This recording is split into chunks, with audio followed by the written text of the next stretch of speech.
Carl Schmitt's advice to Hitler, this Nazi philosopher, was, look for laws that have provisos, that have, clauses or provisions that allow a state of emergency to suspend other laws and declare the state of emergency in a way that does that.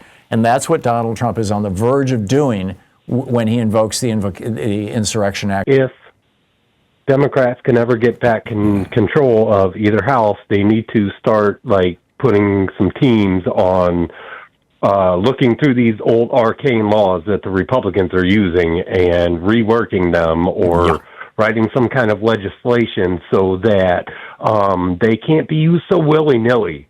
You can't just say, okay, well, I'm using this now and we're going to do this.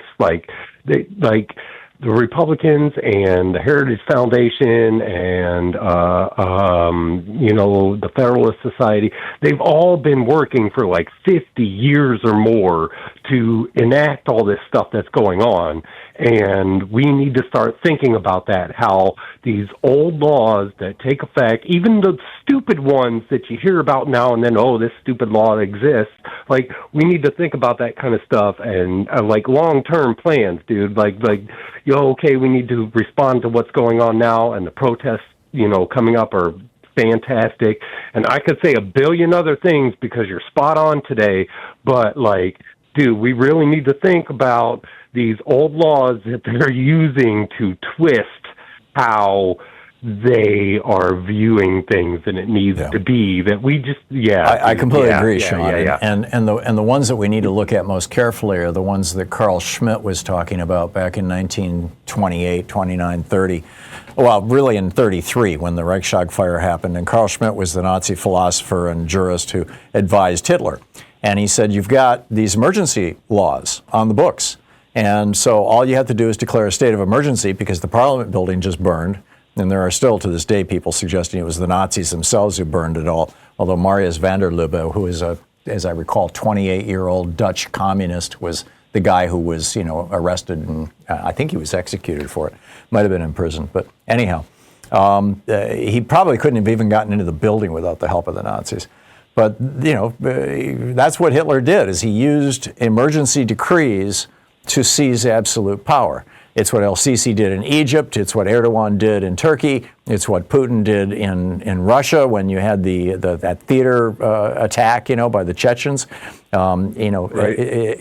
Over and over and over again, this has been used. And Carl Schmitt's advice to Hitler, this Nazi philosopher, was, look for laws that have provisos, that have clauses or provisions that allow a state of emergency to suspend other laws and declare the state of emergency in a way that does that.